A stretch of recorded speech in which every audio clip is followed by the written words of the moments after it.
इस संसार में सबसे बड़ा पाप क्या है? कोई कहेगा असत्य, कोई कहेगा छल, तो कोई कहेगा लालच। नहीं, संसार में सबसे बड़ा पाप है नारी का असम्मान, नारी का मान भंग करना। क्योंकि ये अपराध केवल नारी के शरीर को ही नहीं, उसके मन और उसके आत्मा पर भी प्रहार करती है। फिर प्रश्न ये उठते हैं कि जिसने भी ये अपराध किया है उसे दंड क्या दिया जाए? फिर कोई कहता है शारीरिक पीड़ा, कोई कहता है मृत्यु दंड। किंतु इस अपराध का दंड निश्चित करने से पूर्व क्या ये जानना महत्वपूर्ण नहीं है कि अपराधी है कौन? अब आप कहेंगे कि सरल सी बात है, वही पुरुष जिसने स्त्री का मान भंग किया। किंतु क्या ये पूर्णतः सत्य है? क्या स्वयं के अपमान के लिए, स्वयं के सम्मान को खोने के लिए कभी कभी नारी स्वयं उत्तरदायी नहीं हो सकती? सोच के देखिए, सम्मान खोने से बचने के लिए पहले सम्मान की सीमा पर दृष्टि रखना आवश्यक है। रावण सीता का हरण इसलिए कर पाया क्योंकि सीता ने भोलेपन के कारण रावण का उस सीमा को लांघना सरल कर दी। किंतु अशोक वाटिका में उसी सीता को रावण स्पर्श तक नहीं कर पाया क्योंकि उसने रावण और उसके मध्य में तिनके की एक छोटी सी दीवार बना दी थी। जीवन में ना कहना सीखें। यदि कोई आपके सम्मान की सीमा को पार करने का प्रयास करे तो उसे वही रोकना सीखें। आपके ऊपर उठे पहले हाथ को, पहले कटाक्ष को वही रोक देना सीखें। फिर किसी पुरुष में साहस नहीं कि वो पुनः आपका अपमान करने का प्रयास भी कर सके, क्योंकि नारी जननी आराध्य है। तो स्वयं को निर्बल मानकर आप अपराधी ना बने। राधे राधे। इस कमल के पुष्प को देख रहे हैं? इसकी एक विशेष बात है, जल स्तर कितना भी बढ़ जाए ये पुष्प सदैव जल सतह के ऊपर ही रहेगा। और इसका कारण है इसकी ये नाल। जैसे जैसे जल स्तर बढ़ता है वैसे वैसे ये नाल भी बढ़ती और इस पुष्प को जल सतह के ऊपर रखती। किंतु जब जल स्तर घटता है ये नाल घट नहीं पाती और फिर स्वयं के साथ ही इस पुष्प का भी विनाश कर देती। मनुष्य के साथ भी यही होता है। जैसे जैसे मनुष्य समृद्ध होता जाता है वैसे वैसे उसका जीवन स्तर बढ़ता जाता है, उसकी अपेक्षाएं, उसकी आवश्यकताएं बढ़ती जाती। किंतु जब संपन्नता घटने लगी उसकी आवश्यकताएं कम नहीं हो पाती और फिर इसी कमल की भांति मनुष्य भी टूट जाता है। तो फिर क्या करें? क्या किया जाए इस परिस्थिति में? जीवन स्तर बढ़ाना छोड़ दे? कदापि नहीं। किंतु जीवन स्तर बढ़ाने के साथ साथ ही अपनी आत्मशक्ति को सुदृढ़ करें। संकट का समय आने पर आप अपना जीवन कैसे व्यतीत करेंगे इसका अभ्यास करें, क्योंकि जीवन स्तर और जल स्तर तो घटते बढ़ते रहेंगे। ये आप पर निर्भर करता है कि आप इन दोनों के बीच का तालमेल कैसे सुनिश्चित करते हैं। राधे राधे। इस हीरे को देख रहे हैं आप? लाखों करोड़ों वर्षों तक धरती के गर्भ में रहने के पश्चात ये इतना कठोर बनता है। किंतु जब खान से निकाला जाता है कोयले की ही भांति होता है, श्वेत, कठोर, निस्तेज। किंतु जब इसे तराशा जाता है तब इसे तेज प्राप्त होता है और तब ये अपना मूल्य बढ़ाता है।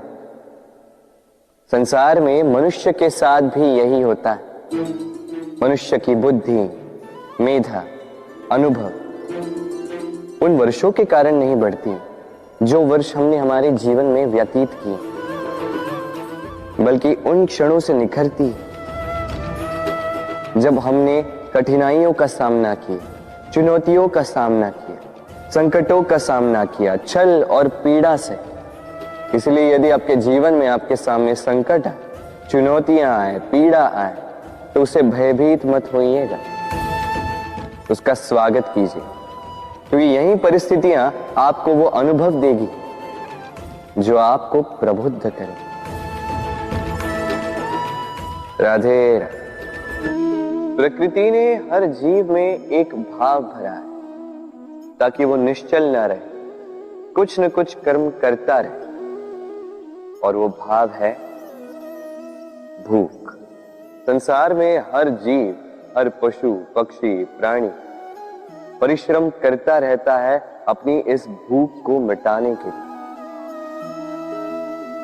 परंतु क्या अन्य जीवों की भांति मनुष्य की भूख भी पेट तक ही सीमित रहती? तन की भूख मिटाते मिटाते कब ये भूख मन और माया की तृष्णा में बदल जाती है पता ही नहीं चलता। और अधिकतर ये तृष्णा धन संग्रहित करने तक ही रह जाती। अपना जीवन जीना छोड़कर किसके लिए ये धन संग्रहित कर रहे हैं? आने वाली पीढ़ी के लिए। बड़ी विचित्र बात। अपना जीवन जीना छोड़कर धन संग्रहित करते करते अपने जीवन का सुख भी मिटा रहे हैं और आने वाली पीढ़ी को कर्म करने से भी बाधित कर। पूत कपूत तो क्यों धन संचय, पूत सपूत तो क्यों धन संचय। अपनी संतान को संस्कार दीजिए, धन नहीं।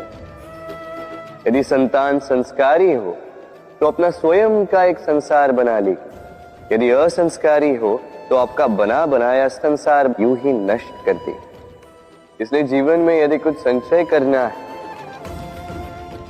तो ज्ञान संचय कीजिए, प्रेम संचय कीजिए, और मेरे साथ प्रेम से कहिए राधे राधे। जीवन को रथ कहा जाता है, किंतु क्यों? अब आप कहेंगे कि इसलिए क्योंकि जीवन भी रथ की ही भांति चलता रहता है। किंतु कभी आपने इस रथ को समझने का प्रयास किया? रथ में आगे अश्व होते हैं और पीछे पहिए। ये अश्व आपके कर्म और ये पहिए कर्मफल। ये अश्व जहां जाते हैं, ये पहिए उसी के पीछे पीछे आते हैं। यदि आपके अश्व यानी आपके कर्म शुभ सरल मार्ग पर चले तो आपकी यात्रा आनंदमयी होगी। यदि दुष्कर्म के बुरे पथ पर चलें तो आपकी यात्रा गड्ढों और झटकों से युक्त होगी। अब चयन आपका है, आप क्या चाहते हैं? आपकी यात्रा आनंदमयी हो या पीड़ादायी? अपने कर्मों के अश्वों को नियंत्रण में रखें। फल का पहिया सदैव आपको मधुर रास ही देगा। राधे राधे। बताइए श्रेष्ठ कौन? रेशम के धागे बनाने वाला या उन धागों को बुनकर वस्त्र बनाने वाला? निश्चित रूप से वस्त्र बनाने वाला। अब बताइए श्रेष्ठ क्या है? माटी को पूरे तट पर बिखेर कर रख देने वाली बाढ़ या उस माटी को समेट कर उसी से एक मूर्ति बनाने वाला मूर्तिकार? निश्चित रूप से मूर्तिकार। अब बताइए श्रेष्ठ कौन है? देवताओं और दानवों का वो दल जिन्हें अमृत प्राप्ति के लिए इस संसार में हलाहल फैला दिया, या वो महादेव जिन्होंने इस हलाहल को सूक्ष्म करके अपने कंठ में समाहित कर लिया? निश्चित रूप से महादेव श्रेष्ठ। इसी प्रकार संसार में छोटी छोटी बातों को बड़ा करने वाले श्रेष्ठ नहीं होते, क्योंकि छोटी छोटी नोकझोंकों को द्वंद्व में परिवर्तित करना बड़ा ही सरल है। किंतु श्रेष्ठ सदैव वो होता है जो बड़े से बड़े युद्ध को समझौता बनाकर समाप्त कर दे। राधे राधे। संसार में सबसे कठिन कार्य क्या है? कोई कहेगा पर्वत पर चढ़ना, कोई कहेगा तैरना, कोई कहेगा उड़ना। किंतु क्या ये वास्तव में कठिन है? असल में देखा जाए तो बस ये थोड़े भिन्न है। जो कर्म हमारे लिए करना थोड़े भिन्न हो, हम उसे कठिन समझ लेते। जैसे तैरने की कला भिन्न है।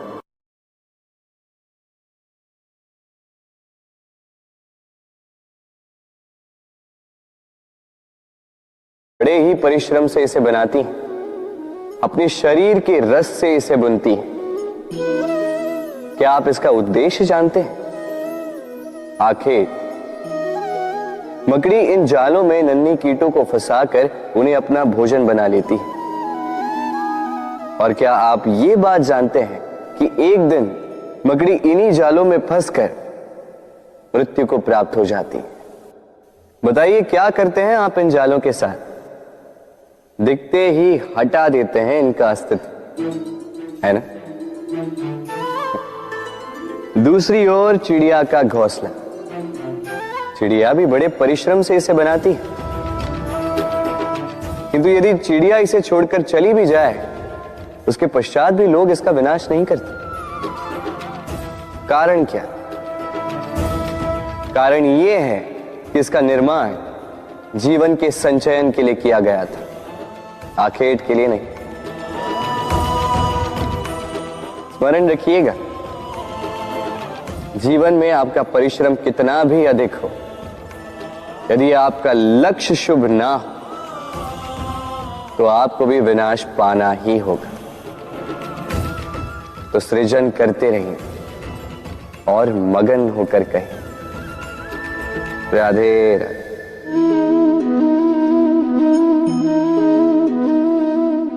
आपके विचार से मैं क्या कर रहा हूं? आप कहेंगे मैं दीपक जला रहा हूं। सही, किंतु प्रश्न ये उठता है कि क्या मैंने आपसे कहा कि ये दीपक है? नहीं। क्या इस दीपक ने स्वयं अपना परिचय आपको दिया?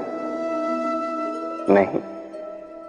फिर आपने कैसे जाना कि ये दीपक है? उत्तर है प्रकाश, जो स्वयं जल कर अंधकार में संसार को राह दिखाए, वो दीपक है। जो निराशा में आशा की ज्योत दिखाए, वो दीपक है। दूसरी ओर सर्प है, जो दिखे नहीं, बस फुफकार दे तो लोग भयभीत हो जाते हैं।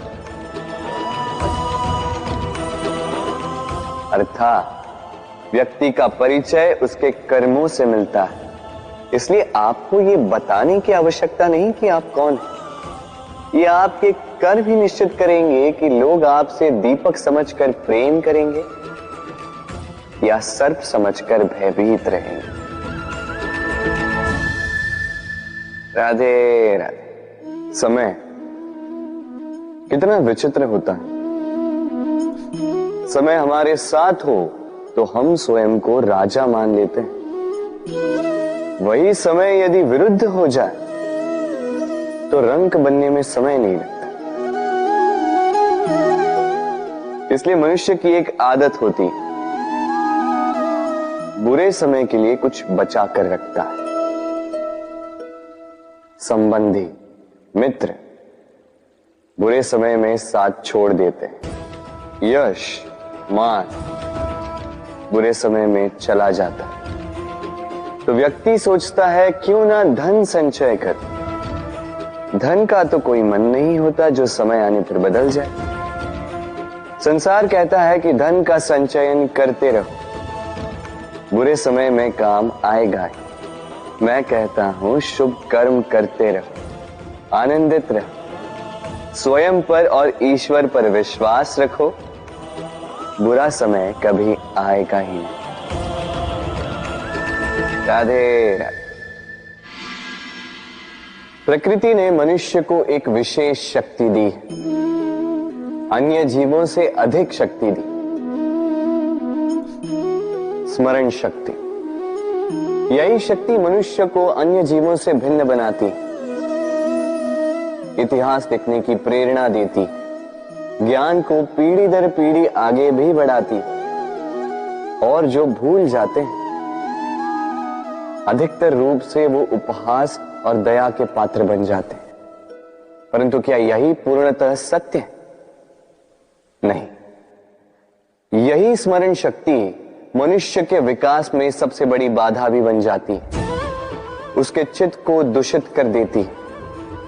बुरे अनुभव, किसी का दिया गया धोखा, किसी का किया गया कटाक्ष मनुष्य भुला नहीं पाता और फिर लग जाता है प्रतिकार में। पहले समय नष्ट करता है प्रतिकार की तैयारी में, फिर समय नष्ट करता है प्रतिकार का अवसर ढूंढने में। यदि संतोष पाना है, यदि जीवन में आनंद पाना है, तो स्मरण शक्ति का सदुपयोग कीजिए। अपनी स्मरण शक्ति को केंद्रित कीजिए केवल अच्छी बातों और अच्छी यादों की ओर। जीवन में प्रसन्नता आए। राधे राधे। मनुष्य अपने परिवार के लिए क्या कुछ नहीं करता, दिन रात परिश्रम करता है ताकि अपने परिवार की आवश्यकता पूर्ति के लिए धन कमा सके। परंतु क्या केवल धन कमाना पर्याप्त है? आप कहेंगे हाँ, क्यों नहीं। धन से सब कुछ मिलता है, विद्या मिलती है, घर मिलता है, औषधि मिलती है, क्या कुछ नहीं मिलता। ये सब एक सीमा तक ठीक, किंतु तनिक मन से सोच के देखिए, जब बालक रोगी होता है तो वो उस कड़वी औषधि को क्यों पी लेता? इसलिए क्योंकि उसके पिता ने उस औषधि को धन से खरीदा? नहीं, बल्कि इसलिए क्योंकि उसके सामने खड़ा उसका पिता, उसे उन पर विश्वास है। विश्वास है कि वो उसे कुछ नहीं होने देंगे। ये विश्वास, ये संस्कार, ये सीख कभी धन से नहीं मिलती। ये मिलती है उस समय से जो माता पिता ने अपने संतान के साथ बिताया। इसलिए जीवन में धन अवश्य कमाई, किंतु अपने परिवार को भी समय दीजिए, प्रसन्नता मिलेगी। राधे राधे। मुझे बताइए, इस दीवार को तोड़ने का क्या लाभ है? यदि किसी संबंध में संदेह घर कर लेता है तो आए दिन शत्रुता की स्थिति बनी रहती है। कल कोई और कारण बन सकता है इस दीवार के पुनः बनने का। तो क्या पुनः इस दीवार को बनाएंगे काका? संबंध की पवित्रता वैसी होनी चाहिए जैसे एक माता और संतान के प्रेम में होती है, निश्चल, निर्दोष, कि बात केवल रूठने मनाने तक ही सीमित रहे।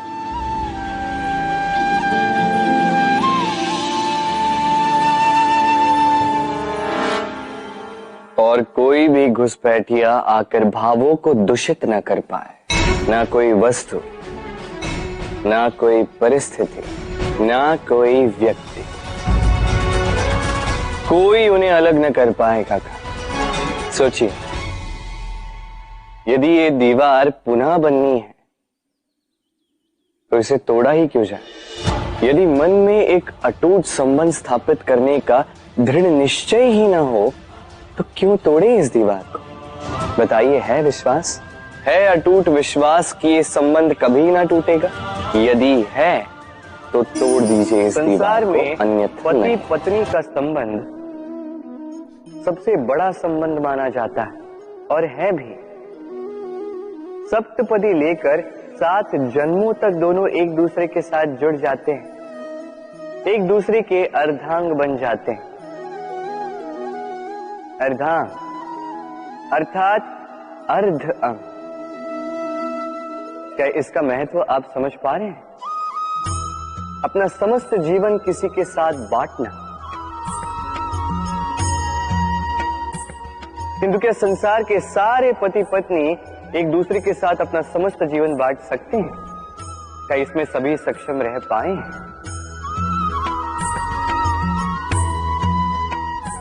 अपना जीवन किसी और के साथ बांटने के लिए सबसे महत्वपूर्ण बात है स्वीकृति, स्वीकार करना। सामने वाले व्यक्ति को स्वीकार करना, उसकी अच्छाइयां भी, उसकी बुराइयां भी।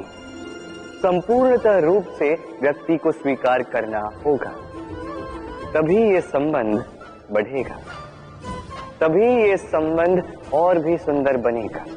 एक दूसरे के दोष ढूंढना, उन्हें गिनाना, ये केवल और केवल एक ही कार्य करता है, इस संबंध के जीवन का नाश करता है। बस बदले में होना ये चाहिए, एक दूसरे के दोष समझकर उन्हें आभास करवाए बिना उन्हें सुधार देना चाहिए, उनकी कमियों को उनकी शक्ति बना देनी चाहिए।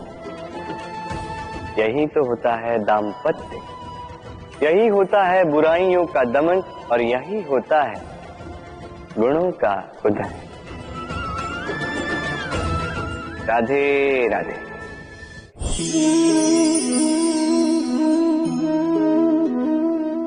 कंकड़ इतना छोटा सा कि उंगली पर आ जाए, किंतु सोचिए यदि यही कंकड़ आंख में लग जाए तो कितनी बड़ी समस्या बन जाता है। अब सोचिए ये कंकड़ आपके मार्ग में है, आप पादुकाएं पहनकर बड़ी सरलता से आगे निकल जा सकते हैं, किंतु यदि यही कंकड़ आपके पांव और पादुकाओं के बीच फंस जाए तो आप ठीक से चल नहीं पाएंगे, भले ही वो मार्ग पुष्पों से भरा क्यों ना हो। अर्थात आप बाहर की समस्याओं से, उन चुनौतियों से लड़ सकते हैं, भीतर की नहीं। भीतर की समस्याओं से लड़ना अत्यंत कठिन होता है, इसलिए सर्वप्रथम आप भीतर से शक्तिशाली हो जाइए, भीतर से पूर्ण हो जाइए, फिर आप इस संसार के समस्त समस्याओं और चुनौतियों से लड़ सकते हैं, आप विजयी हो सकते हैं। राधे राधे। प्रेम, ये प्रेम इस संसार में किसे नहीं भाता, हर किसी ने प्रेम का अनुभव किया ही, हर कोई जानता है ये प्रेम कितना सुंदर है, क्यों ना? ये प्रेम भाव इस संसार में सबसे शक्तिशाली भाव है। अब हर शक्ति के साथ आते हैं कुछ उत्तरदायित्व। अब जैसे ही ये उत्तरदायित्व तो हमारे जीवन में आते हैं, हम सर्वप्रथम प्रेम को भूल जाते हैं, फिर हमें ये प्रेम, ये बोझ लगने लगता है। किंतु इस संसार का सत्य तो यही, हर प्रसन्नता के साथ उत्तरदायित्व आएंगे जिसका पालन हमें करना ही होगा। अब यदि मैं आपको उदाहरण दूं, आपके बगीचे में आप चाहते हैं कि एक सुंदर सा पुष्पों से भरा हुआ वृक्ष आए, तो सर्वप्रथम उसके लिए आपको जल और धूप का आयोजन करना होगा, उसके जड़ों पर दीमक ना लगे ये आपको सुनिश्चित करना होगा, उसके आसपास उगी खरपतवार वो आपको हटानी होगी, उसी के पश्चात तो आपके उस बगीचे में वो सुंदर पुष्पों से भरा वृक्ष आएगा। क्यों? इसी प्रकार होता है प्रेम भी। सर्वप्रथम आपको इसमें समर्पण का खाद जल डालना होगा, अविश्वास और संदेह, इसकी खरपतवार आपको हटानी होगी, और विश्वास की ये जड़ें कभी ना दुर्बल पड़े ये आपको सुनिश्चित करना होगा। उसी के पश्चात प्रेम का वास्तविक सुख आप अनुभव कर पाएं। राधे राधे। प्रेम, प्रेम क्या है सभी जानते हैं। सामान्य रूप से ये प्रेम आकर्षण से प्रारंभ होता है और इसमें कुछ भी बुरा नहीं है। महत्वपूर्ण बात यह है कि इस प्रेम का लक्ष्य क्या है। जिससे आपने प्रेम किया उसे पा लेना या ना पाने के कारण स्वयं को विचलित कर इस संसार से मुख मोड़ लेना। यदि कोई इन दोनों विकल्पों में से कोई एक चुनता है तो आपको बता दो, ये दोनों ही प्रेम का अंत है। प्रेम का असली अर्थ है समर्पण, संपूर्ण निस्वार्थ समर्पण। ऐसा प्रेम जिसमें जिनसे आपने प्रेम किया उसको पाने की प्रसन्नता आपका लक्ष्य नहीं है। जिनसे आपने प्रेम किया उसे प्रसन्न करना आपका लक्ष्य हो। ये प्रेम ईश्वर है, किंतु यदि इस प्रेम में पूर्णतः समर्पित नहीं होंगे तो इस प्रेम में एक आकार नहीं हो पाओगे। किंतु यदि इस प्रेम में स्वयं को पूर्णतः समर्पित कर दिया तो समझो इसी प्रेम में आप ईश्वर पाओगे। राधे राधे। सम्मान, संबंध दोनों एक दूसरे के साथ ऐसे जुड़े हैं जैसे दीपक और बाती। ना कोई कम है ना कोई अधिक, दोनों का अधिकार समान होना चाहिए। जैसे पति पत्नी का संबंध। अब इसमें पति का अर्थ स्वामी नहीं, साथी। उसका कर्तव्य है साथ देना, आदेश देना नहीं। और ये संबंध सहकार से बनता है, अधिकार से नहीं। हाथ बढ़ाने से बढ़ता है, उंगली उठाने से नहीं। यदि इस संबंध में एक दूसरे का मान रखोगे, एक दूसरे का सम्मान करोगे, तभी ये संबंध बढ़ेगा, तभी ये संबंध अभिमान योग्य बनेगा। राधे राधे।